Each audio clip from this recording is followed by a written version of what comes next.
Welcome to IET Savoy Place. My name's David Tabor. I'm one of the IET volunteers who put on events here. And this evening, this event is co-hosted with the Royal Television Society and the IET Media Technical Network. Just on the housekeeping, there are no planned fire alarms test tonight. So if the fire alarm does go off, please, there you go. Exit, follow the green men, and then we gather under Waterloo Bridge. And sing? Yep, and on the dry section, obviously, not in the river. But hopefully that won't happen. Now, you're going to be introduced for the evening by Mark Smith, the chair of the IBC Council. But just before he does that, we have a very short video giving the highlights of what happened at IBC this year. So we're here at IBC 2024 at the RAI in Amsterdam. IBC is an absolute focus for us. The bit of the diary that doesn't move every year. Everything happens here. If you're in media and entertainment, you need to be here. This kind of experience, you cannot get that online.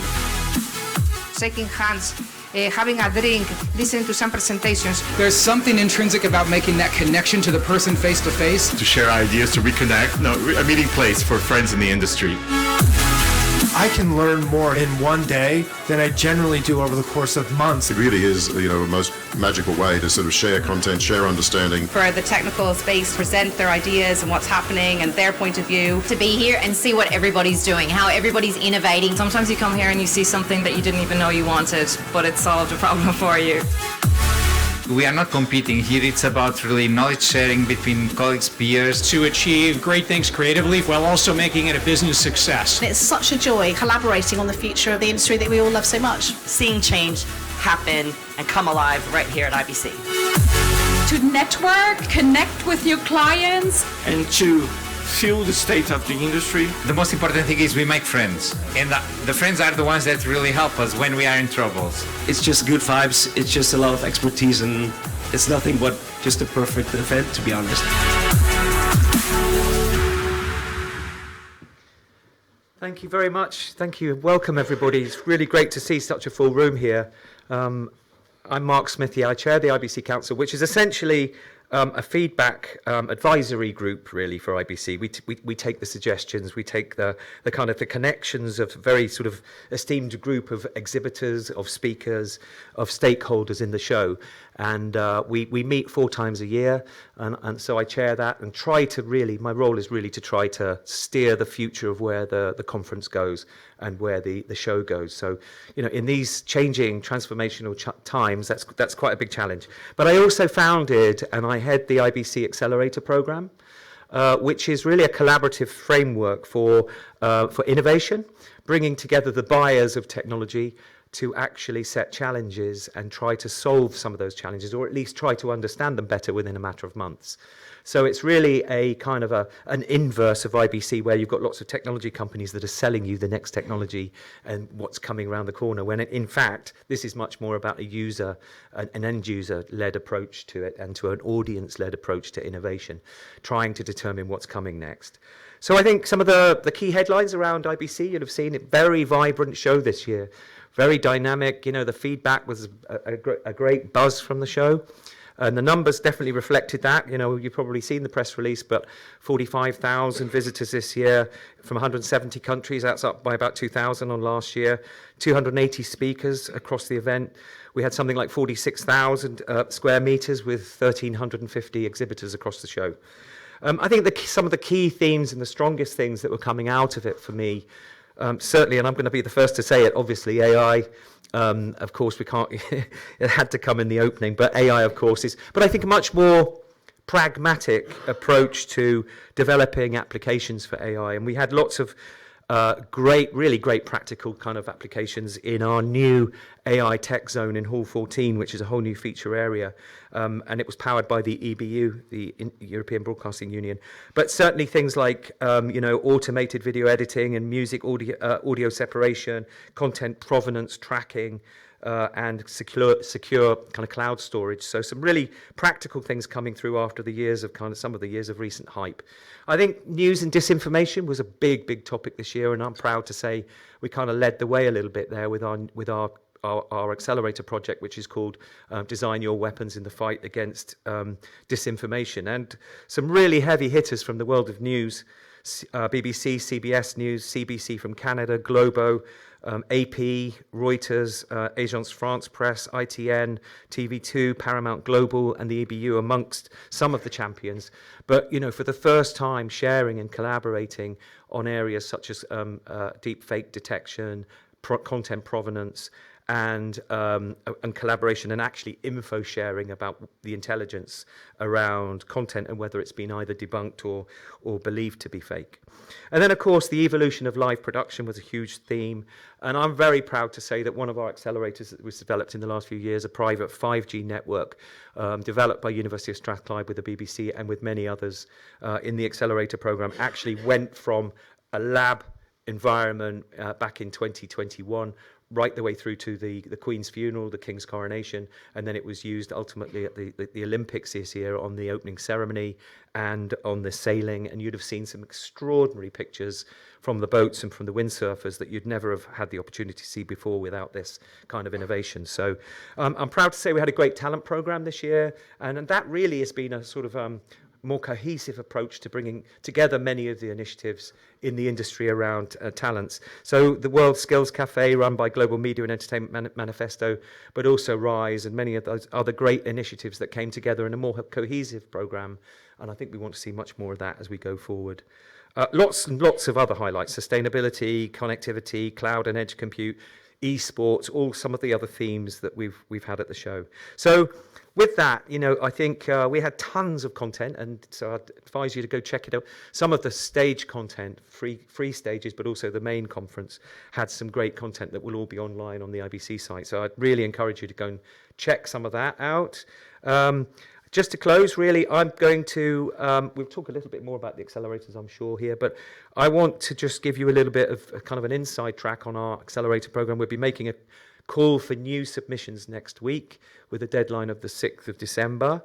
And we're actually going to hold Kickstart Day, not here at the IET, unfortunately, where it's been for the last 2 years, but actually we've got a fantastic opportunity to have it at the BBC in the iconic Radio Theatre on February the 12th. So that Kickstart event, has really become one of the kind of IBC new events in the first quarter, and it's really quite a go-to. I don't know anybody here that's been to it, but it's fantastic for hearing about the next set of challenges and pitches, and for teams coming together to try and tackle some of these things. Happy to talk to anybody later about this, but really delighted to be here. Welcome you all, and introduce this wonderful night of reviewing IBC with the IET and the Royal Television Society. So thanks for having us, and thanks for being here. Thank you, Mark. Please do take a seat. Thank you. I've noted that date down, February the 12th. I've attended, and they really are very inspiring days, actually, when you get so many people collaborating from right across the industry, universities, you name it.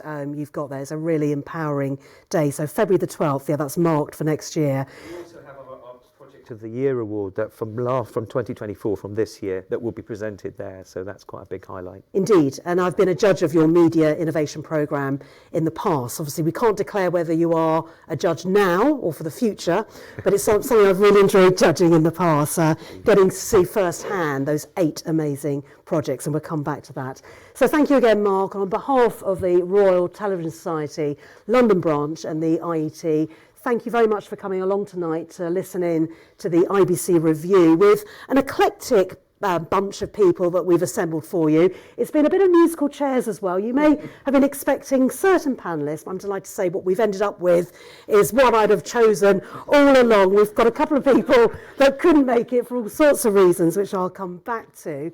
So we're going to have a bit of a panel discussion. Once we've sort of exhausted time between ourselves, then I'm going to throw out to the audience, because I'm sure you've got plenty of questions, particularly if you weren't there, or if you were there, you might want to find out some more information, or share your thoughts and insights as well. One plea to everybody, and this is for the panellists, contributors, and a note to myself as well, please don't get bogged down in broadcast acronyms. There's so many of them. Spell them out. Whilst we have some people in the audience that know every single broadcast acronym under the sun, there are many people that are not in the know and not familiar with all the sort of terminology. So please be mindful of that. And so I'm sure the panellists will play ball on that one. So as you can see, I've got 4 panellists in total tonight. We've already heard from Mark, who's obviously chair of the IBC Council. Delighted we've got Jenny, Russell and Felicity. We're allowed to call her Flick with us tonight. If I can turn to Jenny Priestley first of all, who's the content director for TVB Europe. Jenny, just quickly give us an insight into your amazing media career you've had over the years. Well, actually, I'm always a bit scared of saying this because I now edit a magazine about the technology side of the TV industry. But I actually started in radio back in the 90s, aging myself. And I went around the industry a little bit and ended up at TVB Europe just over 7 years ago. And I'm now content director. If you don't know TVB Europe, we are a magazine, a website, a newsletter, covering the technology side of the industry. There's somebody over there who I'm going to be interviewing very soon. This is very strange because I'm a journalist. So sitting here being asked questions is a bit scary. Yes. I'm not used to it. Well, you're doing very well so far because this lady has interviewed everyone from Miss Piggy, Kermit and Tom Hanks. Yes. But you didn't do Barney the dinosaur, which I have. No, I bow to you. Yeah. Tom Hanks and his mug of tea on the red carpet many years ago. Well, it's great to have you here, Jenny, and we'll be getting your thoughts on IBC in just a moment. And a friend of the show as well, Russell Trafford-Jones, we were here 2 years ago. You haven't aged a bit in those 2 years. Trying to, I promise. Yeah, no, and chair of the IET Media Technical Network, I hope I've said that correctly, host of Broadcast Focus and so much more. Russell, great to have you here. I know IBC is something you attend year in, year out, and you are, in essence, the broadcast industry. When I look at you, I think of broadcast. It's nice to be here and to talk about it because, and also with the perspective of the IET, everything that the IT stands for, including engineering a better future, is what happens at IBC. We're trying to do something better in the future, something which is more sustainable, something which reaches more people, which has got more diversity. And so I think that's why we're here and there's that interest. That's why IET is one of the founding members, because this is all part of, albeit we're doing media right now, and the IT in general will talk about all sorts of things, from nuclear fusion to microwaves. But it's really important that we focus on the future, but make sure we do it now. That's your engineering side come out, isn't it? That's right. Indeed. Good to have you here. And Felicity, or Flick Webster, is the marketing manager, BT Media and Broadcast, who has been to IBC, I think, 7 years. We'll come back to that in just a moment. Has been working there all that time. And Felicity, kindly, a very brilliant last-minute replacement for Ben Shepherd. Ben, design engineer at the BBC, and he was the RTS Young Technologist of the Year 2024. Can't be with us tonight, unfortunately, but he has sent me some notes, which he's asked me to read out at some point, so to get your thoughts on what he felt about the review. But Flick, great to have you here. And I love the shiny shoes, by the way. And you also won a prize this year for innovation. Was it the best stand? Yep, that's correct. So it was an exceptional year for us as BT Media and Broadcast. My role is to sort of lead the marketing for that particular division of BT business. And the IBC show is something that I've personally been responsible for delivering for the last sort of 7 or 8 years. I'm not really from a broadcast background, so I'm probably the odd one out here, but I hope that I will have some knowledge and insight to share with you all. So I guess what I can bring to the conversation today is a little bit of insight as to what it's like to be an exhibitor, how we try and prepare for the show, how we try and sort of lure you all to come and, you know, look at our stand as opposed to one of the many other thousands that are there, and what are we trying to achieve, what do we observe from the visitors that come, the feedback that we get, and how we can continue trying to make the show brilliant for everybody. Brilliant. And you didn't bring your trophy along tonight? I didn't, no, I'm sorry. I think we've got a picture of it. We'll show in just a bit. Brilliant, thank you. So that's the panel. Jenny, if I can start with you first of all. We've heard some of the overriding themes, haven't we, from Mark? But from your perspective, just give us a sense of your experience of this year's IBC. What was your takeaway? So my experience of IBC every time I've been is completely different probably from anybody else's, because I spend all my time, literally every half an hour, doing what are called briefings. So I go and meet anyone from Sony, BT Media and Broadcast, NEP, I'm trying to think of names and they've all gone out of my head. And I go and meet them, and I'll meet somebody from the company and we'll have a chat about what they're talking about at the show. And then we'll also have a chat about maybe something that I've heard pre-show that I might want to talk to them about, because then when I go home, I then turn that into content for TVB Europe. This is why I love IBC. I always say that IBC, I'm like a squirrel. I store up content for the winter. IBC gets me through the winter. So anyway, so this year I went in expecting to talk about AI, because that's what we'd all been talking about, you know, back in April at the big trade show that a lot of us go to. That was a big topic of conversation, and it had been in all the press releases I was getting before the show. It was all about AI. But actually, while I was at the show, and it may be because of the meetings that I did, and I've got to be really honest about, you know, the thousands of people that exhibit at the show, I probably see about 30 companies, because I do as many as I can, but by about Sunday evening, my brain's just going, stop talking! And all I want to do is go and sit in a quiet room. But for me, I went to the Grass Valley event on the Thursday evening before. And while I was there, I've completely forgotten his name, it's in my book, I think it's Ian Fletcher, thank you very much. A good heckle. Thank you. Yeah. Had started talking about, is the broadcast industry now an IT industry? And of course that got my brain whirring. So that became one of the things I talked to a lot of the companies about while I was at the show. And in fact, we'll be doing a big piece about that in our December issue. And I got, you know, a range of answers. Yes, definitely, from Grass Valley. Other companies, no, not at all. And then others in the middle were, yeah, a bit, or we're going, yes, that's the way we're going. And I found that there's always something at a trade show that I'll kind of pick up on, and that will become my main focus. So actually, going in, I thought it was going to be AI, but coming out, it was that. And one of the things we did at TVB Europe, myself and Matthew, who's our content writer, with everybody we went to meet, we asked them to sum up the show in one word.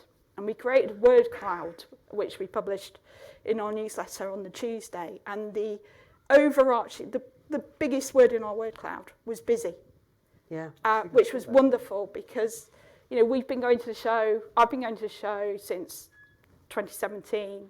we missed it for IBC, and let's be honest, Mark, last couple of years, IBC's been getting back on its feet. So sure. It was wonderful at this year's show, from the meetings that I had with people, they were saying busy, and they were saying that broadcasters were there, ready to start engaging with vendors again. Yeah, it's interesting, isn't it? And one of the things you mentioned to me in advance was that the broadcast industry is moving to become an IT industry, but it's so much slower because the standards are exceptionally high when it comes to broadcast. When you're talking about your public service broadcasters, is that something that is important to share with the audience? And why do you think that is? Is it because of those exceptionally high standards? I think it is. I always cite, I'm a massive football fan. If I'm watching Liverpool and I can't see Mo Salah score because the feed goes down or something happens because they may be using the cloud or IP, then that's a huge issue. Not just for me, but all the other millions of Liverpool fans that are watching that game at the time. I always remember my very first IBC, before I got walked up to the RAI, writing that SIMPTE had ratified 2110. And yet I'm still, when I'm meeting broadcasters and vendors, saying, right, where are we? When are we going to be 2110? When's everyone going there? And the tier 1 broadcasters here in the UK are sort of dabbling their feet in it, putting their toes in the water, but they're not there in... Anyway, you know, Strictly, if Strictly goes down on a Saturday night, we have an audience. Our customers, I say our customers, the broadcasters' customers are going straight on social media to tell everybody that it's not working. And I don't think there's another industry out, you know, in the UK where you would get that much, maybe banking, but probably mobile phone network. But no one can complain. But you know what I mean. It's the media. That's true. You know, it is a huge issue. We are seeing there are some broadcasters that are looking at IP. I spoke to France Television about what they were doing for the Olympics back in May, and they were very much looking at IP for the work that they were doing on that. But I still feel that IP is... I think in another 7 years, if I was still asking them the same questions, I'd still be getting the same answers, if I'm really honest. So the move to IP and cloud is ongoing? Yes, absolutely. Yeah, but did you sense there was progress, though, this year? I think there is progress, certainly in cloud, definitely. You know, we're seeing more and more virtualization, and even since COVID, doing the show, you're walking around the show, and where there used to be these stands with huge amounts of technology and equipment, and now they're screens, because that's the way that the vendors are able to show what they're doing. So there's been a real shift post-COVID, and that, of course, a lot of that has been driven by the move to remote production. And Mark, do you get that sense of reality? Is that what you saw? Absolutely. You're on the absolutely. The pandemic definitely accelerated strategies, very very much so around cloud, but also you know, other aspects of it, like, you know, certainly a lot of the live production that we've been seeing in the last year now. You know, there's very much a desire, I think, to move toward and therefore trial some things alongside. We've been working on this project, which Russell and the IET have been very active in, and TechX, your company, called Connect and Produce Anywhere, which is really about software-defined production.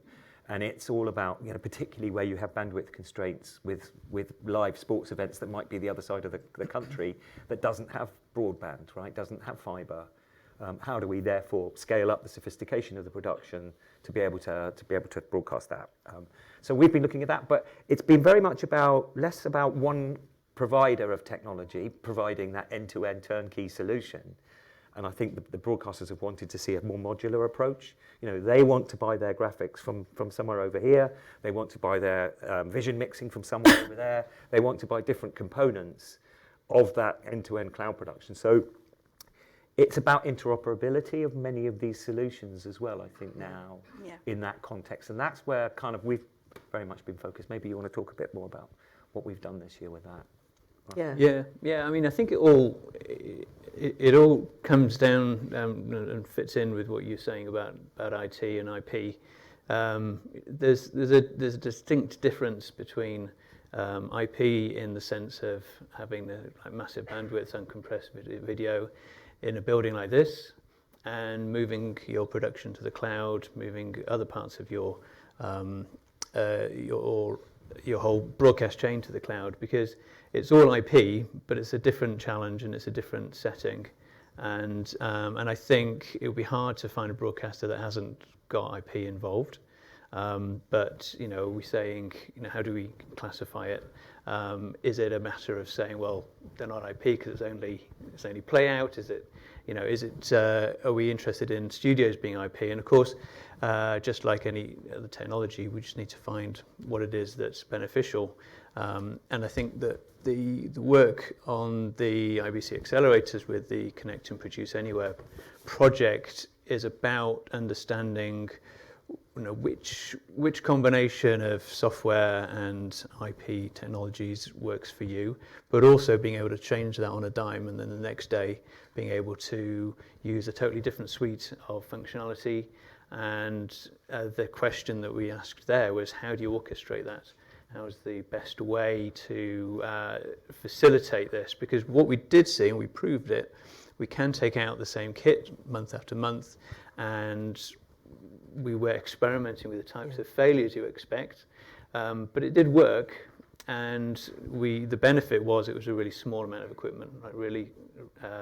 So we got a lot of flexibility out of not very many years worth of kit, but there are many challenges ahead, and that's really what the accelerators do.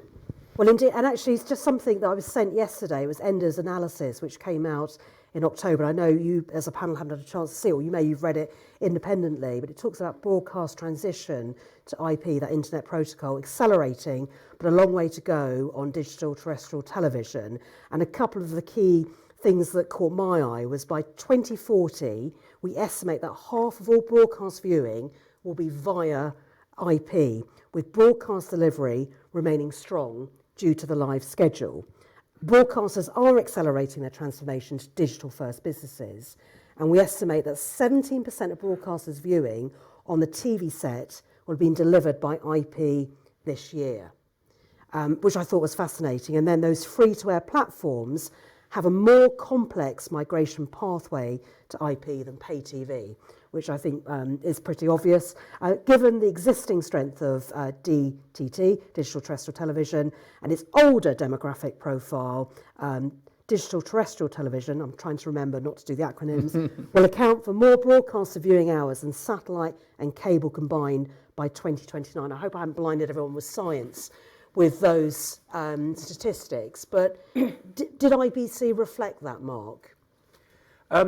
I think definitely. You know, I mean, I keep coming back to the accelerators because that example we gave was about production, but we also had another project that was looking at ultra low latencies in kind of distribution, and almost trying to get that down to under 2 seconds glass to glass. And I think there is some genuine innovation going on in that field. I mean, around live sports, that really plays to some of the things you were talking about. As a viewer, you really want to see the action I almost can real talk time. about latency as a viewer for hours. Two minutes. I put the code a few years ago, so I watch everything via smart TV, and I'm going to go back to Mo Salah scoring goals because I will get a text saying with a smiley face from my sister because she's watching it over traditional broadcast. And 2 minutes later, I will see why I've just got that smiley face. And Exactly. Amazon, who now have the Champions League, was saying as part of their promotion, 10 seconds glass to glass latency. Well, I'd love to see that. If someone can give me a TV that does that and gives me a fibre into my home that does that, I'd be delighted. Well, we did demonstrate 2 seconds with Comcast and with a number of our vendors that were involved in that. We had it on the BT stand, didn't we, as well, the two projects. Yeah. So demonstrating it. Want to bring Flick in as well. I'll come back to you again, Russell. And you mentioned that you can share your thoughts and experiences on being an exhibitor at IBC. And you wrote a lovely post on LinkedIn, which you called this year your Lucky 7. Yeah, I think one of the interesting things that I suppose as a sort of technology company and as a vendor we have to try and think about, and my role as marketing, is how do we bring to life what it is that we're trying to showcase. And it's very difficult, particularly as you mentioned earlier. A lot of what we do now is software based. You can't actually physically see it. We're not going to bring along a big fibre cable or something, so well, look there, that's our network, great. So it's how do you really try and sort of represent that in the way that you showcase what you're doing. And for the last sort of few years, we focused very much on trying to deliver live content in new and exciting ways. So we did lots of sort of world firsts of things like, 5G, a 3-way live 5G broadcast. We did the first ever 8K live broadcast. We did a big sort of collaboration with Samsung and Dolby Atmos when we were working more closely with BT Sport as well, when that was our sort of flagship brand, to do an amazing sort of high quality delivery of 4K with HDR and Dolby Atmos. And in our marquee, which we set up, we had terrible sort of dilemmas about where were we going to put all the sort of surround sound speakers so that actually you could hear the surround sound effectively, because the acoustics were terrible. So it's really about trying to sort of identify what are people going to be interested in, how can we really sort of showcase what we're doing. And this year, we were trying to demonstrate low latency and high reliability within our networks. And our award-winning idea, as it turned out, was to actually try and bring it to life by having a Scale Electrics track set up in our stand. and we had a complete glass-to-glass sort of setup of our network, whereby we had cameras trained on the Scalextric track. People were able to play, so it was a kind of gamified experience as well. And then we actually had all the kind of encoding equipment on the stand. We were able to sort of take the live feeds from the cameras, encode them, send it from across our network back to our switch at BT Tower, and then display it back on the screen right next to where the Scalextric stand was. And it was, you know, as far as the eye could see, real time. So that was the way that we tried to do it this year. And I think it obviously was judged as being a great idea, and it was award-winning. But I think going back to what you were saying, it's getting harder and harder for the likes of myself, marketeers, and the organisations that are trying to peddle their wares, because everything is becoming almost invisible. And you look at stands now and everything is screen-based, and it's how do you try and differentiate or make what you're showing you know, different to what anybody else is doing, but also actually believably real as well, because everything could be canned. You know, it's really hard to sort of you know, find a way of proving that what you're actually showing is what you're really getting. Well, you obviously cracked it because you won the award for innovation, and we love the green trousers, by the way. Yep, so, thank you. Why didn't you wear those tonight? I did think about it. I was tempted, but I opted for shiny shoes instead. Now, I know you're incredibly busy at IBC and you rarely get off the stand, but obviously you've got lots of clients and customers coming up to you and chatting to you, and they must talk about the show and what they're looking to get out of it and their observations as well. Any insights that you think would be useful for the audience to hear as to some of the key themes that clients were coming up to you chatting about? I mean, I think it's a lot of some of the you know, the subject matters that we've already talked about. I think there's still quite a lot of challenge in trying to really sort of bring these sort of use cases to life, and it's great. That's where it's brilliant to sort of be able to, I guess, do it in an experimental way with things like the accelerator programs, because it allows lots of companies to collaborate together, because I guess sort of, you know, R&D is very expensive. You know, we're an enormous organisation. We're one of the biggest investors in R&D in the UK outside of the pharmaceutical industry, but we won't, you know, we're not in a position to be kind of investing in lots of the technology that sort of sits outside of what we do as a core business, and leaning into what Mark was saying as well about broadcasters and customers wanting to be able to have the choice to sort of pick and mix, and to be able to actually work with the best of breed of whoever is, you know, sort of leading the market in a particular part of the workflow. So actually collaborating together was a sort of really big theme. And what was really interesting to see when we were hosting lots of events on our stand, or when customers were coming, or just people generally walking by and visiting, was they were really interested to understand how we were partnering up with other people in the industry, what that was sort of delivering in terms of opening up capabilities and opportunities, allowing us to sort of experiment a bit more, really involve everybody in that sort of development and that sort of collaboration process. So I think for me, it was very much kind of the opportunity to get together as a sort of big melting pot of ideas. It didn't necessarily matter what the subject matter was itself. It was having the opportunity to be able to get together, chat to people that you might know, discover, you know, new contacts that you might not know, and then build on those conversations and those relationships. And that word collaboration, something you picked up on earlier, Russell, when you posted something online, and you know, collaboration is the name of the game, isn't it? So again, talk to that. This event itself shows that collaborative outlook that IBC, because obviously IET and the Royal Television Society are the founding partners behind IBC. So I think collaboration was important this year, wasn't it? I think the premise of IBC with the numerous founding organisations is really good, because I think it underpins what we really should be doing, and definitely with the move into software and the cloud, it's supposed to give us more flexibility. It's supposed to allow us to iterate and change ideas and move projects more smoothly. And so I think anybody who's part of that needs to have a lot of partnerships, more so than previously.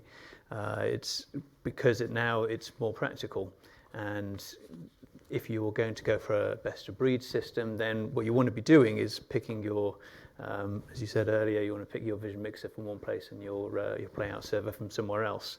And as a vendor, you need to be kind of ready to integrate and work with a number of people. So you want to have these partnerships kind of understood already. You want to be using a place like IBC to set up those conversations and be in the right place technically to move on that. Similarly, as broadcasters or end users, it's a matter of making sure that you've got the deep connections with the organizations that you need, whether the vendors or otherwise. And so I think that's driven a lot more by software and more modern ways of working than previously was necessary. And the move to software, is that at the expense of hardware? Are we seeing the death of hardware, or are the two still operating side by side? Well, one of the things that we were looking at in one of the accelerators was how do we get that balance right between what needs to be in the cloud and what should be down on earth. And we had the opportunity to work directly with Formula E on one occasion. We took our equipment there, and Formula E weren't part of our event project. But nonetheless, we had a cabin there, and we talked and said, well, what are your problems? And they're all about things that have to be super low latency, effectively, like sound reinforcement like we're hearing here. We don't want that to have gone to the cloud and back, because otherwise it would be delayed. So we do need things on the ground, and sometimes that's hardware, because it could be that it's encoding and that's more efficient, and sustainability. If your videos can be hardware encoded, then that may be the right solution. Yeah. But whether it's hardware or just physically where things need to be, sometimes you're forced to make a choice, and understanding how to make that work can be quite difficult. Were you at this year's Formula E? In Excel. Yes. My son was running the media desk. He was only 18. I hope he was polite to everybody, but that was one of his first jobs that he did, actually. So, well, do you see him? No. He looks like me. Sorry, Mark, what were you going to say? Diplomatic I was just answer. going to pick up on the point that we did talk quite a bit, actually, about this. And I think, the big broadcasters and those big premium sports events, they're just not ready to take risks of moving to IP and cloud production. Right, that's still some way off. But it is. What is this halfway? Where are we? Where are we in that journey? And I think we've some way to go before they will start to, I think, transform into some of those more lightweight productions around cloud. But you did have a panel with France Television about how they covered. If you've not heard about how France Television covered the Olympic torch relay in France, they did it all using 5G. That was multicast, 5G broadcast, which is actually directly to handsets. Yes. Which was a kind of genuine. I mean, it's been talked about for a very, very long time, and finally they did it. They did. And if any of you ever get to go to an event with, I'm going to get his name right, Romuald Ras from France Television, he is he's so passionate about what they did. What did you say his name was? I'm going to get his name. Did you say? I thought you said Roland Rat. Honestly, I've interviewed him 3 times. That's how long they've been talking about 5G broadcast. Yeah. Romuald Rat. Oh, okay. And he's brilliant. And I'm going to plug TVB Europe, but if you want to read more about it, pop onto TVB Europe's website. We did a big feature with him in our May issue, and he's just, and hopefully, I know we talked about it a lot at IBC. I'm hopefully going to catch up with him soon to sort of have a look back at how it all went as well. And actually, one of the things I think you've written about in the past is about how Sky TV for the US elections may be going to remote productions. Yes. But actually, they're using fibre, aren't they? Because they need that guaranteed reliability. Well, they're actually, and I'm going to plug TVB Europe again. Sorry, everybody. Brand new issue out today. The cover feature is with Sky News about they are collaborating with NBC this year. So they will have all of their presenters at NBC's Washington bureau using the Meet the Press studio. but they will be driving the majority of it back in London. And if anyone from Sky's here, I'm really sorry if I've got that wrong, but that's pretty much what they told me. I'm always a bit nervous, you know, talking about something, and then somebody from the organisation is here going, "You've got that wrong." Don't worry, it'll only be on YouTube later, so we can check it out then. But yes, they are. That's how they're going to do it. So as Neil Finlay from Sky put it, you know, this is them pushing remote production to the next phase, and it's fascinating. And I'll actually be in the States for the election, so I had to say to them, "I'm not going to be able to watch it." And they said, "No, YouTube, you'll be fine." Yeah. So I'm going to spend the night of the election just basically, going through my remote control, seeing as much as I can. Sounds good, doesn't it? As possible. I just want to talk about the IBC core pillars. There were sort of 3 core pillars. So the shifting business models, I know we've touched on some of these things already, the transformative tech and the people and the purpose. So the shifting business models, I've already spoken about the Enders analysis, which again is teed that up. But one of the questions I'd like the panel to consider is how are traditional TV networks adapting their content and business models in response to streaming platforms? What are you seeing out there? Russell? I think that one of the you've got to work out which type of TV we're talking about. So if you take news, for instance, that's a tricky one, because part of the adaptation is that you need to be delivering to linear channels, but you also need to be delivering to whichever socials you want to deliver to. And so that brings up 2 or 3 kind of major problems. One of them is editorial, of course. If you're going to cut a story down to 2 minutes or 1 minute, then it's really difficult, presumably at least, to all the time be able to be as balanced as you would otherwise. But then that creates a problem which we see over and over again for different reasons within the industry, and that's complexity. The complexity usually through scale, through numbers, and whether we're talking about IP, studio-based stuff, how much bandwidth, how many endpoints, or in this case, how many versions of software, and tracking all of that, and also creating it. So one of the problems is, well, if I'm going to be delivering to 5 platforms, then do I need 5 editors? Do I get 5 times the budget? The answer is no. And so how do they deal with that? So it's all down to automation and doing things with assisted tools, effectively. Yeah. In that instance, and trying to seek the efficiencies that otherwise you wouldn't necessarily need to be. Yeah. Anyone else want to add into anything else? I was just going to say, well, they are probably, getting more efficient and automating many of the processes, particularly in news. There are other roles now, right, in news, because misinformation, disinformation is now meant, they have to have huge teams that verify news. And I think BBC has got something like 60 people in BBC Verify now. And, CBS confirmed, and they've all got their own initiatives around, trying to do that. So whilst they might be automating, they might be competing on different platforms and scaling down the sort of maybe the length of news reports and the formats, they're actually having to scale up on things like making sure that they remain a trusted news brand. So there is all sorts of sort of fluctuations, I think, taking place. But I think on that one, the big battle, I think, is probably against social media. It's less against the actual streaming of platforms, but it's more about social media and the problem of lack of regulation, I think, in the social media world. And that's where I think there needs to be more dialogue between traditional broadcasters who are very heavily regulated and online platforms and particularly the social media platforms that have virtually no regulations. Yeah. I mean, did you discuss at all, it's going to sound really dull, the EU AI Act or the Product Liability Act, which is going to cover AI and software for the first time? This has just been passed in the EU. It is going to affect the UK without boring everybody because of that Northern Ireland Peace Protocol. And obviously AI cross boundaries anyway, cross borders. I mean, was that up for discussion? You talked about AI, that those regulations are coming down the track now, and it does mean the onus will be on the likes of broadcasters to actually be transparent in how they're putting stuff together.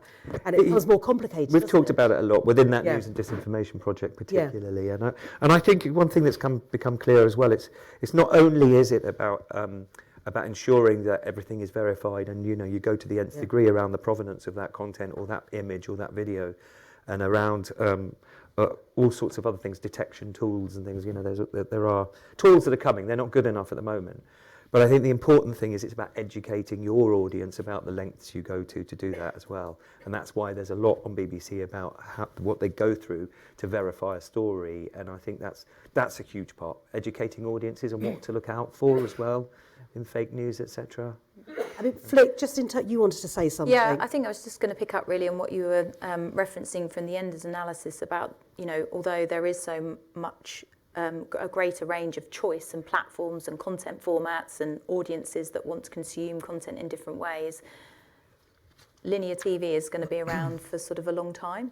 And so what we're very much working on and supporting our customers and our broadcasters with, particularly those that are public service broadcasters, is enabling them to be able to operate as efficiently as possible in this sort of channel world where they've still got to deliver all of their public service broadcast obligations in the terrestrial world, but also half their audience or a percentage of their audience are now moving more online on different platforms and channels. So how can we engineer our network, all of our new solutions to have that sort of mixed economy capability, so that if you need to switch in and out to the cloud, if you need to deliver via, some content via OTT, you can do that versus, keep it on the traditional route.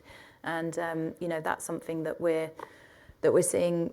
We thought it would be a sort of a transitionary phase that we'd have to sort of work through, but now it's much more of a sort of longer term sort of strategy and project that we're having to look at to see, how long is this going to kind of carry on for, this sort of mixed economy world. And that's really useful to hear that, Flick. And those three pillars, how did that sort of form your marketing thoughts when you were putting together the stand? Because obviously those three pillars were endemic everywhere, weren't they? They've infiltrated every aspect of IBC, whether it was the conference programmes or the clients there, the stands there. But were you sort of conscious of that? Yeah, I think we are, and it kind of aligns to how we try and, I guess, sort of operate within the sort of the role that we have within the industry. We're very much sort of at the heart of the sort of the UK industry anyway, and obviously we have global capability as well. And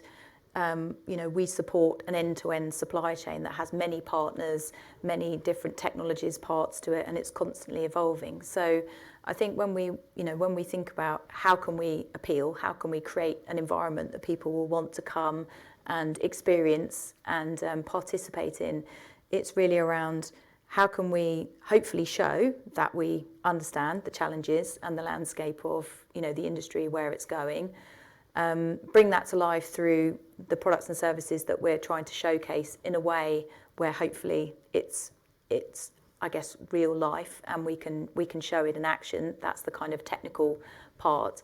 But then it's also about bringing the right people together, and as well as having a sort of technical showcase, a key part of what we try and do when we're at the event is to organise networking events, which I know many people may have been to. So every evening we kind of have an open house on our stand, offering drinks and networking opportunities, and we partner with some of the industry bodies, we partner with vendors and suppliers, and broaden the sort of the mix of people that will come to the stand. And it's a great way to introduce people. Sometimes people from the same company come along and they don't know each other. And this is sort of how ridiculous it is. So I think, as we were talking about earlier, it's very much about that sort of melting pot of ideas, sharing. It's impossible to get round the halls.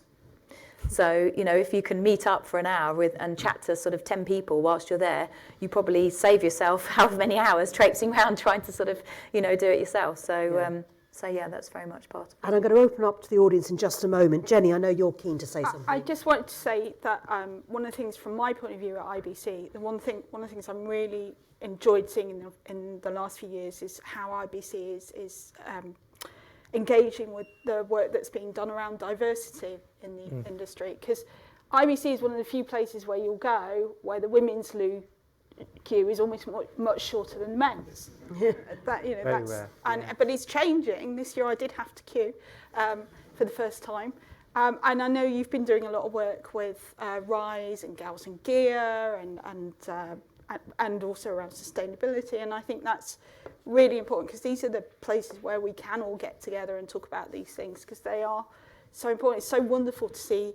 You know, I go to so many events where I'm the only woman in the room, and it's so wonderful to see such a mixed audience here tonight. And we've got young people and people that have been in the industry for a long time, and that's one of the things that I think is so important. That you know, we were talking about these younger people that are watching things on their phones, and actually, Flick and I were talking about TikTok earlier, and that I want to.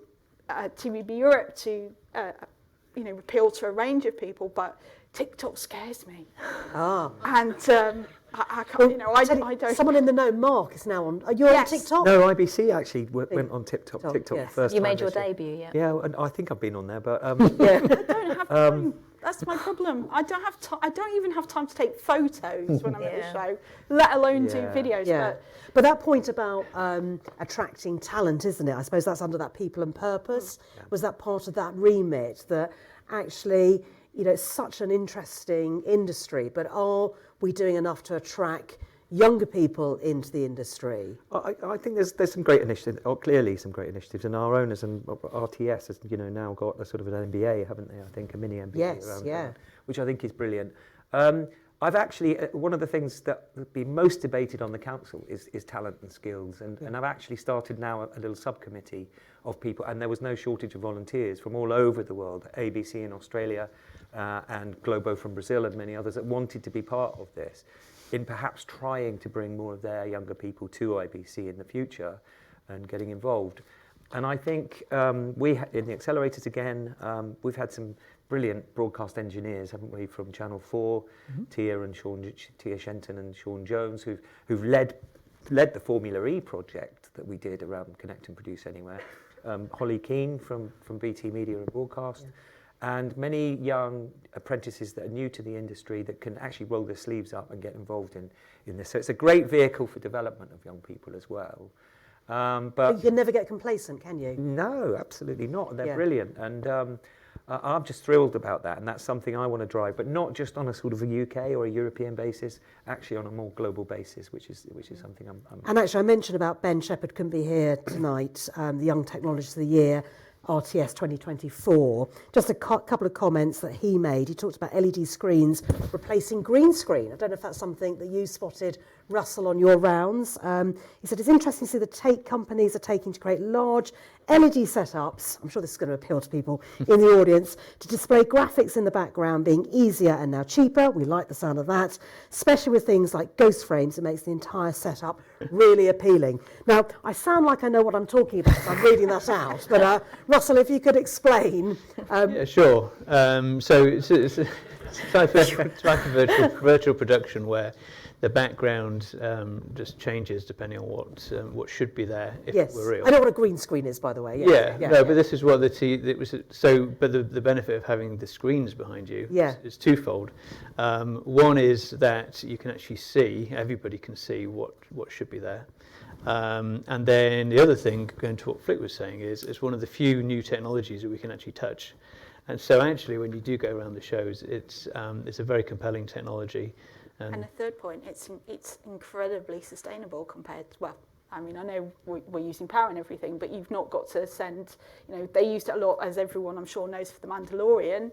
You could do that back in LA, not send everybody into the desert to film those scenes. So it's VP is... It helps, and I think in general it tends to look better. And the exciting thing about ghost frames is that they can change the pictures on the screens faster than the human eye can see, and you can have different cameras with different shots from different angles, and the humans don't notice. Lovely. Ben will be delighted that you've brought that comment to light. He also was, he found a versatile button offering appealing.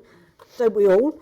As someone who uses a Stream Deck, he says, within my development process, it was fun to see their Stream Deck Studio, which is built for broadcast systems. For me, any approach that creates customizable hardware is the right solution for longevity. Look at these people nodding. This is Ben is going to be delighted. I hope he's streaming this at the moment. Again, is that something that you think the audience would be keen to find a little bit more about? Well, I've not seen the specific demo, but Stream Decks are LED OLED buttons. It's a bank of buttons, and because they're so dynamic, you can basically do anything you want with them. And so, what this shows is that there's some joined up thinking happening between we've got some buttons, you can buy some buttons. That's the normal consumer aspect, but now they're thinking, well, look, this is how we build it into a workflow. Yeah. They're used all over the place. Yeah, great. Well, at least Ben has been represented here tonight. So, with all that we've spoken so far, I'm sure we've missed out loads of stuff, but you're here hopefully to pick up on some questions and some ideas and insights that you'd like to share, or maybe ask a question of one of our panellists. Gentleman here caught my eye. Got a couple of roving mics just there, that one behind. Thank you. Lovely. If you could just quickly introduce yourself and just talking about a sentence, just say who you are. That's right. My name is Yun Chung. I'm from PA Consulting. We are management consultants, so not really related to broadcasting. But I have a personal interest in broadcasting because my family is from that background. And it's more a question for you, Jenny, as well. You might be able to relate to this. My father's been a pretty successful news broadcaster for about 30 years, something like that. Whenever I ask about technologies, what lies behind those cameras that he uses and editing equipment, he paid no attention whatsoever. He never thought about that kind of thing. He still can't tell the difference between 5G or Wi-Fi.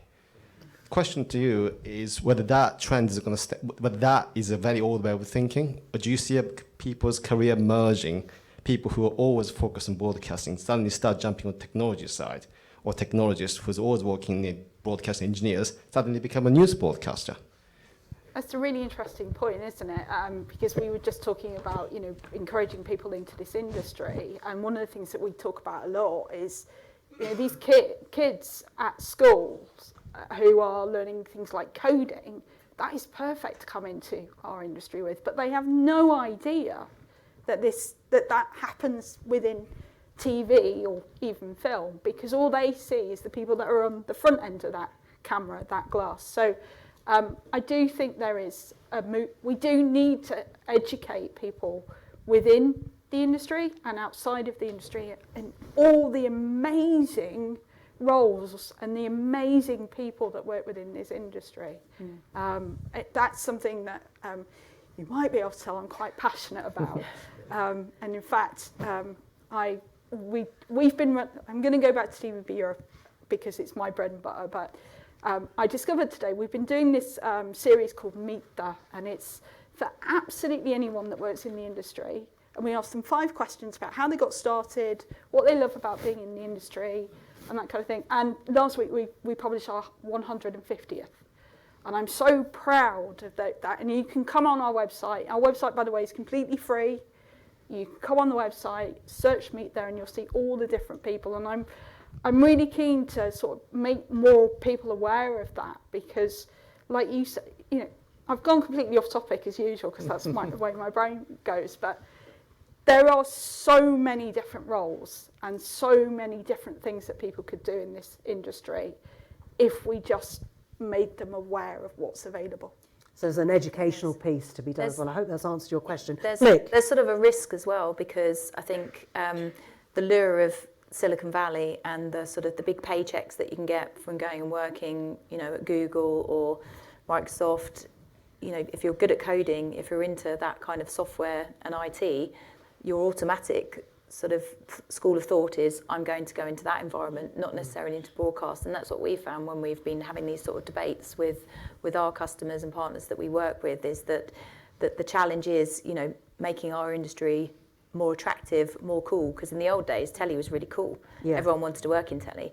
But I think because IT has evolved so much, there's now greater competition, and it's harder to sort of win over that talent. Just to add, I come from the mobile industry and 23 years or so, and from analog to 5G. And just your question reminded me of how mobile operators thought they could be broadcasters as well, right? And all of the Vodafone Lives and the Go 90s that were multi-billion-dollar disasters. It shows how hard it is to be a content distributor, to be a content maker and distributor. And I think that's an example of where tech necessarily, just because you have the networks, you have the screens, it doesn't mean that you can still be a provider of compelling content, right, and do what the broadcasters do today, which I think is a lesson. But going forward, I think on the technology level, I think we will see all sorts of players and consolidation among the IT industry to support the media industry. Yeah, I think you've had a very thorough answer there, haven't you? You've got the microphone. Did you want to ask the question? Yeah, good. I'm going to now. I've got the microphone. Kieran Doran here, newly appointed CEO of M2A Media, as Jenny was pointing out. Compelling content is fascinating because it's not just compelling content, I think, in our industry that drives us. It's mission critical. And I think that's why the IT move into broadcast in the 90s failed. And it's a move not through the IT wanting to take over. It's by stealth through the technology. But that brings me to the question of tonight and the title of this evening, which seems rather controversial in one sense. And it's probably more controversial because what are we, an hour and a quarter into this, and we haven't spoken about AI at all. And yet, my company streams OTT for live events, for DAZN, sports, and I know it's only football, it's not life and death, it's more important than that.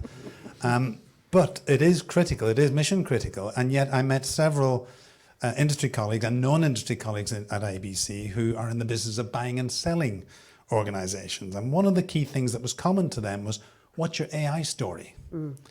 Now, my answer to that is that you don't let a computer take over when it's mission critical. You really don't. Just look at what happens on LinkedIn or what happens on social media or what happens even on Sky Broadcasting or any broadcaster when you let it take over with the subtitles. It can be rather interesting, especially if it's a political commentary. So where is AI in all of this? Yeah. Is it just another buzz? Are we being dragged along by another buzz and it's really not there? Because the reality shows that from tonight and from IBC, it's not there. Yeah, because obviously the title, what caught your AI, what caught your attention? We did mention the AI a little bit, I must say. Maybe the AI Act, that was about it. But a very good point. Practical applications at the, in Hall 14 that were definitely, very, very kind of much more tangible, pragmatic applications. I think, I think we've moved on from this AI being your strategy and AI being now this tool that you can apply in different ways, right? I just take that announcement today, for example, from Wimbledon. This is big, that they're doing away with the line judges after 147 years, and because AI is more reliable.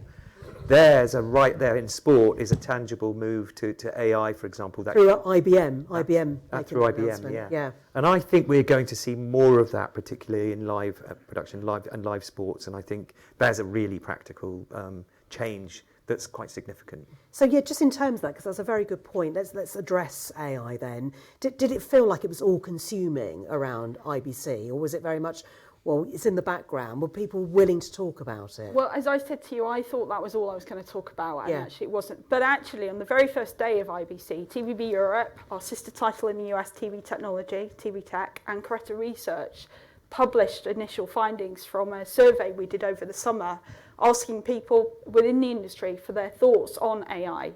And we've only so far published the initial thoughts. We're going to, quick plug, be doing a special webinar at the end of November, which we'll be announcing probably next week. You guys have got the exclusive there. It's all about exclusives in my world. Where we asked people, we asked vendors and we asked broadcasters. And what we got back from the broadcasters were, yes, they're interested in AI. They like the idea of it being used in the back office. So, things, I don't know, dealing with invoices, dealing with, they're not seeing it yet for the creative side. They're not, no one's near that.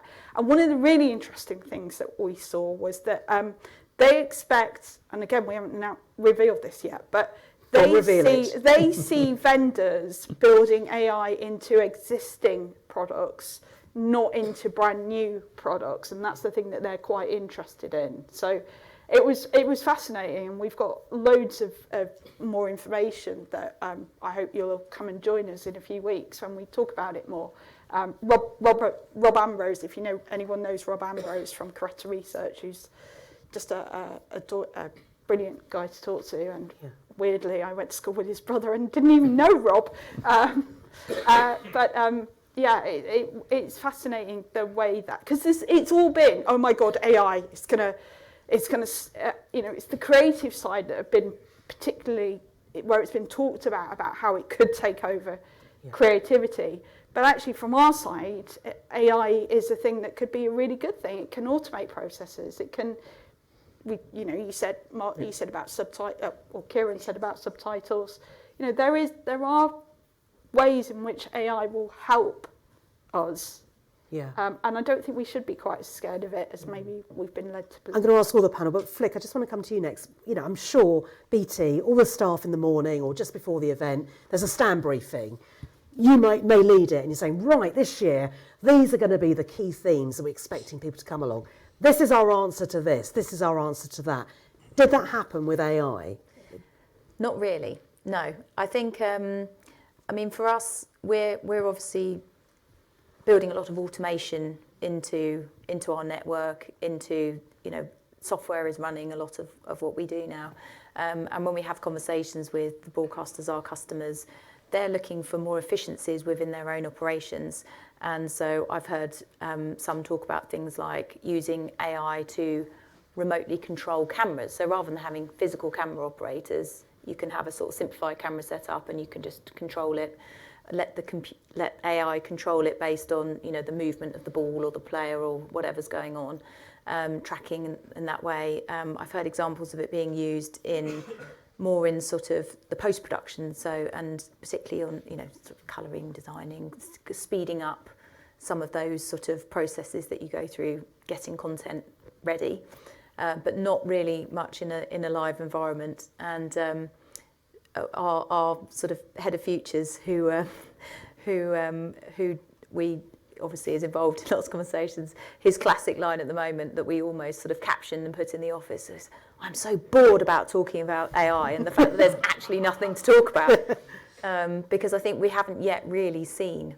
So when we're asked about AI, it's really how are we trying to help automate and bring in those efficiencies so that you can do more with less, because that's the biggest challenge at the moment. Nobody's got any more money, budgets are the same or less, and yet you need to do more. So how can AI help you solve those problems? But I was working with a client today, which I can't name the name, where they talked about enterprise level, only 1% of information has been ingested for AI to work. On a public consumer level, you're 70-80%.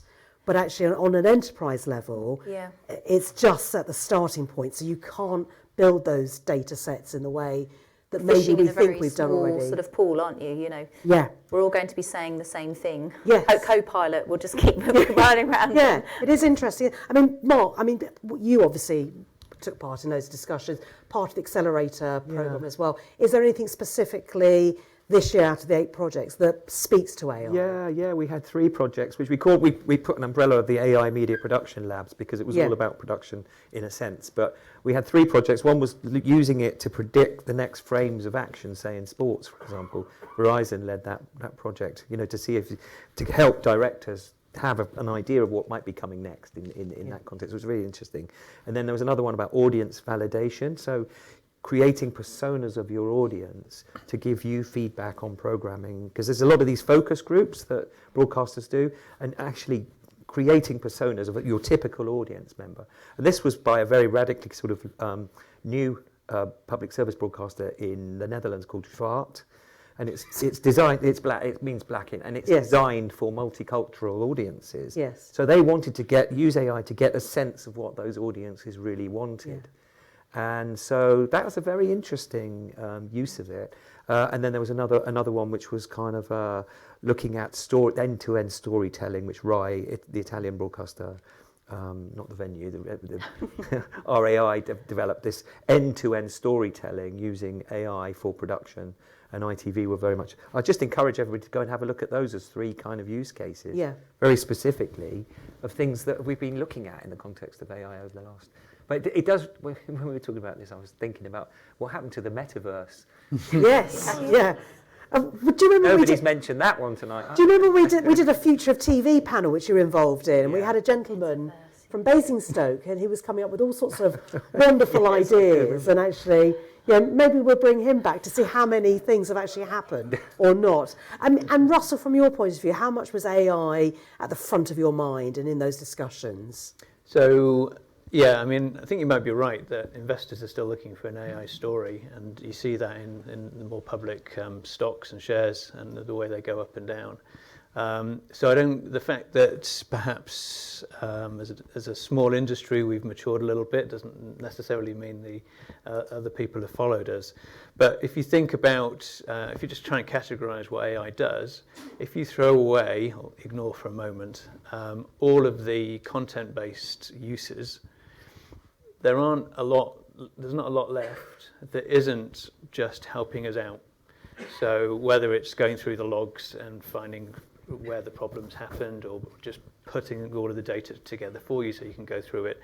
One use I saw was it more or less allowed you to abstract away in one implementation I saw where files were. And I think if you look at a mature technology, I'm not trying to claim AI is mature yet, but the same for broadcasting. With ATSC 3.0 and DVB-I, the idea is that you don't really care anymore where the programs are coming from. We only used to care because satellite had more channels, and so we wouldn't have that, and then we wouldn't, or you'd use analog, or you wouldn't want to do that because it didn't look good. And then, right, so you were choosing, but you as a viewer, you knew why you were choosing, but nobody wanted to choose to put the satellite box on instead of the DTT box. And so all you really want to do is press it on and then see what's coming. And yeah. And similarly, endless possibilities. Yes, indeed. Yeah. Was there an acronym that slipped through there? I think you covered DTT earlier. Yeah. Okay. Fine. And you. We've already talked about it in long form. Yeah. Okay. We'll come back to the acronym. With files, particularly if you're thinking about asset management across news or archives, you also don't really want to know where they are. And as much as possible, using AI, not only can you search and say, oh, the one with people with blue shoes on it, but you can also then not really care where that is. And so you're abstracting away the complexity, letting people focus on what they're getting. But you can also monetize it more efficiently, right? If you've got big archives. Oh, yeah, sure. You look at what, I know Open Origins is this fantastic little company that was working on one of the accelerators, has just been doing exactly that, going through the archives of ITN and they can actually monetize that because all the data, metadata and tagging it, it's all there. Yeah. I hope that's answered your question. I'm conscious I haven't asked a question over this side of the audience. Otherwise, the feedback will be terrible on me later. So she only got questions from that side of the audience. Gentlemen, did you bring your microphone with you tonight? Brilliant. Hello there. Welcome to you. Hello. Good evening to the panel and to the rest of the audience. I'm Sanjeev Prasad. I started off as an engineer quite a long time ago, as you can see with white hair, in all sorts of areas like digital transmission, switching, echo cancellers for people like BT. It's a long time ago, but I also worked across consulting and management and program management as well. So my question, I don't want to band another term around apart from AI. It's nothing new in that respect from a principles and ideas perspective. So RI, for example, I don't know what's wrong with that. So that's real intelligence. And the question I have is more around the content and the source. And I think Mark mentioned earlier, you've got 63 people, I think, in one of the groups where they're verifying the content. And it's the integrity and the source of that content, particularly between the regulated and the unregulated world. And, social media, there's a whole raft of stuff out there in the internet world. So the question is really around that. How do you maintain that integrity, and because every individual now can actually publish information and, on the YouTube, on TikTok, all sorts of things. How do you maintain the integrity between that, and what does the audience actually believe in, in terms of the information that's coming out? Who wants to go on? There are some industry initiatives, I think. C2PA, which is the Content Provenance Initiative, which is being led by some of the big vendors, but also BBC, I think, is very active in that, amongst others, which is, really trying to drive exactly toward that new way of ensuring throughout the chain that you have a way of of ensuring that any manipulation of that content is kind of visible as part of the package that comes with it. I mean, we all know what happened with Princess Catherine. She very, very innocently manipulated an image of one of her children, and before you know it, that's gone into the chain very innocently, and Reuters and others have picked it up and said, actually, we can't. This has been manipulated. So it's that kind of thing where we'd be able to see where it's been manipulated by whom, and all the way through the chain from creation to end distribution. And that's what some of the things we've been examining within the accelerator. So content provenance, fake detection, and collaboration and sharing information amongst broadcasters globally are three of the things that we've been doing in the accelerator project. But there's also Project Origin, I think, is another one out there. Yeah. Industry initiative. The AI Pact that the EU, you may have mentioned this earlier. Yeah, the EU AI Act, yeah. No, it's the AI Pact. Yeah. So it's got people like, and I'm going to forget all the people that I wrote about now, but it's I think Adobe and Cisco, and they are, that's trying to stop against things like deepfakes, which of course we may well see a bit of in the next 4 weeks in the run-up to that thing we were all talking about a little while ago. We've seen a few already. Yeah. Yes. Yeah. And so I think there is a lot of work going on. I've forgotten about CTPA until you mentioned it, actually, because I've written about that before. I come at this obviously from I work for a publisher. That's what I do, and there's a lot of work going on in publishing around AI and what we can and cannot use AI for. So I'll be honest, I use AI for transcribing because it's the worst part of my job, but I can't use it to write the article for me. But actually, I'm starting to see people coming on to our website, ChatGPT coming onto our website, because people are obviously typing something in and it's finding our content, and it's a big thing that I think we're going to be talking about. I think we'll be talking about it again at IBC next year.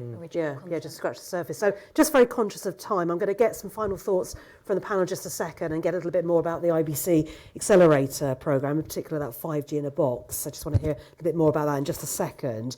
But just to give a little bit of an advert coming up for one of RTS's events coming soon in the autumn, which you might be keen on joining in. It's in conversation with Sir Trevor Phillips from LWT. Do you remember LWT? London Weekend Television.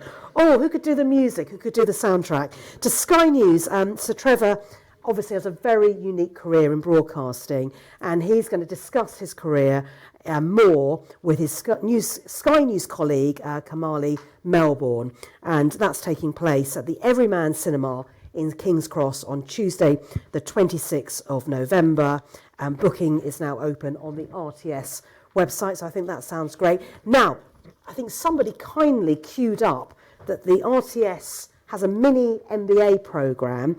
It's a major new educational project from the Royal Television Society. One of the key proponents is sitting in the audience, who goes by the name of Phil. I won't embarrass him anymore, but I know he's given his whole life up to this over the last year.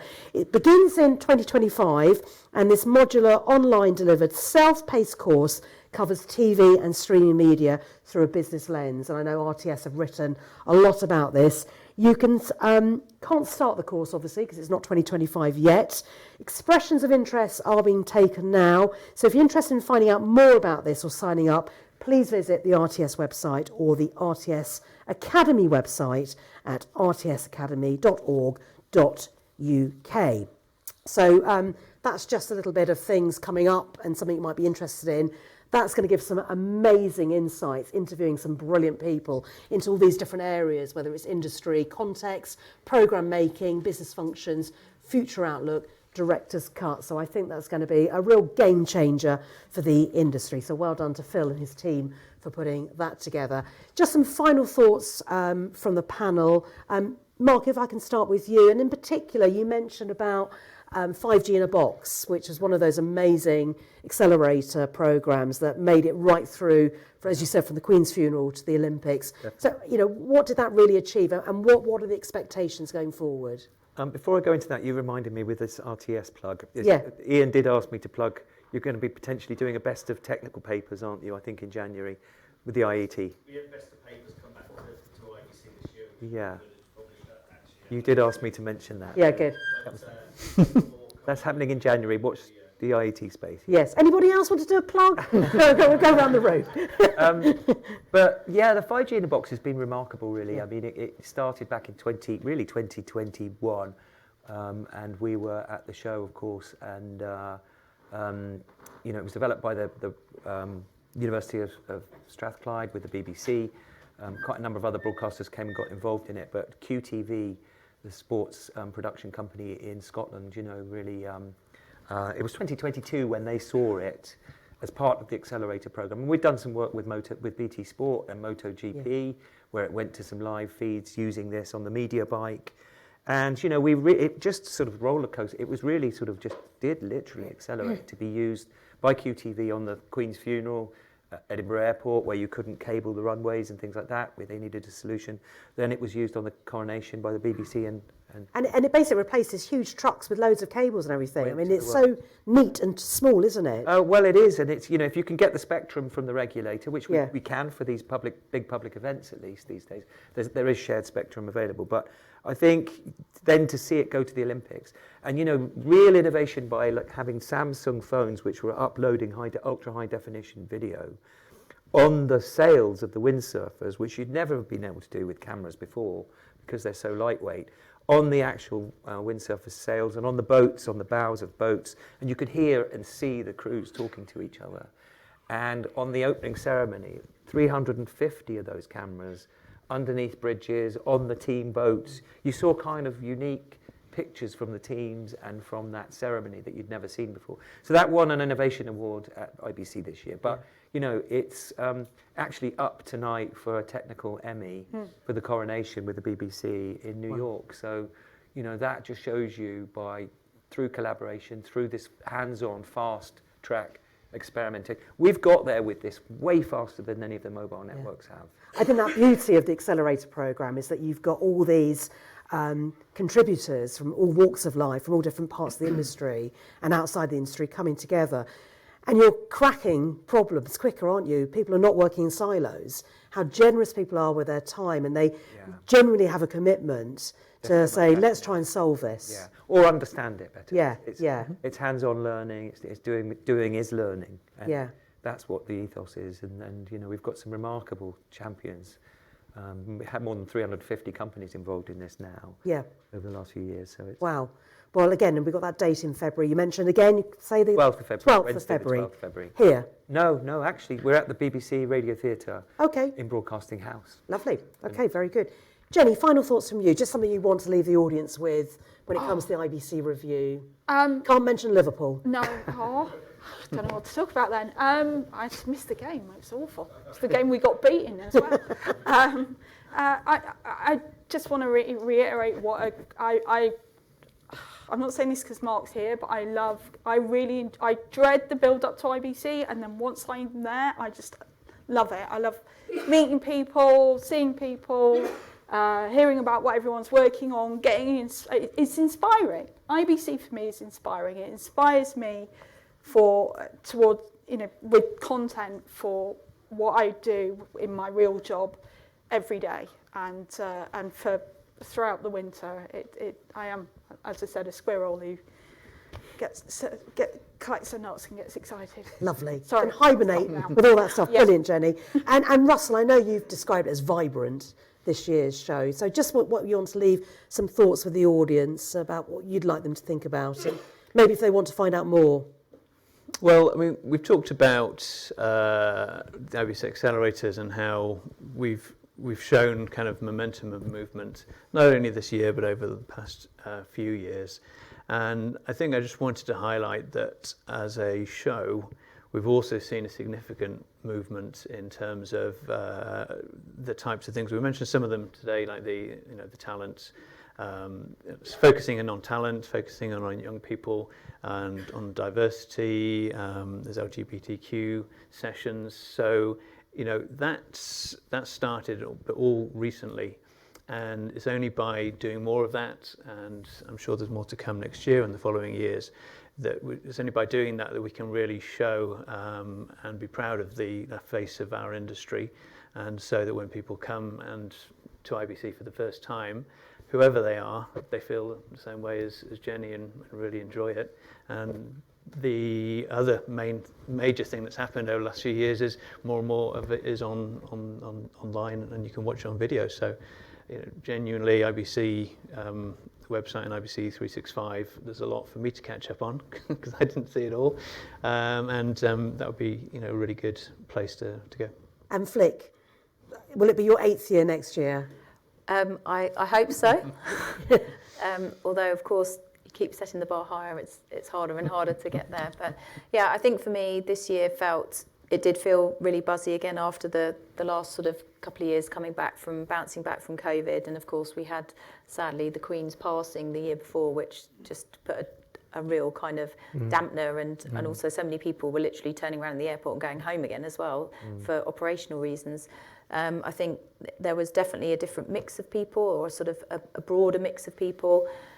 Interesting, I think, how the days felt. I don't know whether you're doing some more analysis on that, but traditionally it's always been busy right through the weekend, whereas for us this year we found it was much busier sort of Friday, Saturday than it was sort of Saturday, Sunday. We saw a sort of a change in that, and I don't know if that's something that we need to sort of to look at collectively, is because people do give up their weekends. It's hard work, it's a big commitment, it's expensive as well. It's expensive for companies to send people and to support people whilst they're out there, and you don't always get a break either. So you tend to end up working, sort of 2 weeks back to back, which is tough. But I think, if you can go and embrace it, like we've talked about, then it's still, the sort of the biggest thing that we invest in as an organisation from a kind of sales and marketing activity, and it's still the thing that kind of gives us the greatest kind of exposure, engagement and return as well from a sales and marketing perspective as well. Can we use that quote? Yes, I'd say on only if that I note, can get a discount next year. Yeah, indeed. Yes. Yeah, can you use that? Yeah, we'll negotiate. Yeah. Well, brilliant. Thank you so much, Jenny, Russell, Flick and Mark, for your thoughts tonight, and for you as well as contributors. I'm going to hand back to Dave. He's standing between drinks and us having a good evening. But Dave, we're going to give him a huge welcome back. Dave, please, over to you.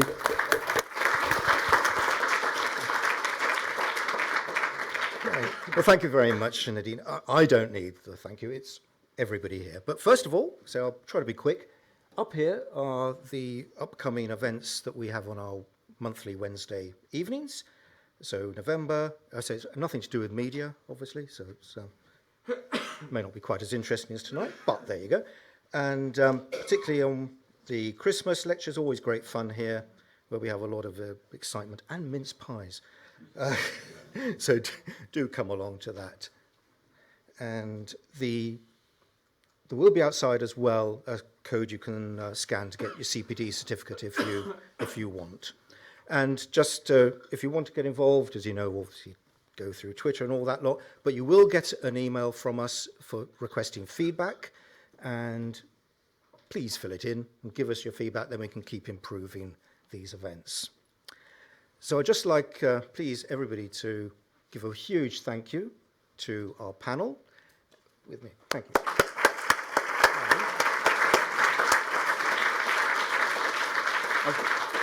As a small token of the IET's appreciation, I've got a whole pile of little... So don't feel obliged to give me one, but thank you. Well, if you don't want it. I love it. Wow, that's great. Now, what have they got? We'll find out. Well, you can swap. You can always swap if you don't like it. Thank you very much. And now if I can hand over to Terry of the RTS to close us out. Hello, I'm just going to give a vote of thanks to the IET for looking after us so well here tonight. And I just want to point out that IET Television has been recording all of this, and you will be able to see it on the RTS website probably within a week or so, would you say, Phil? So any of your colleagues that you would like to see about how well you were doing, you can see that. And now there is refreshments and drinks, so head out and get them. Either way you can go. Okay, thank you.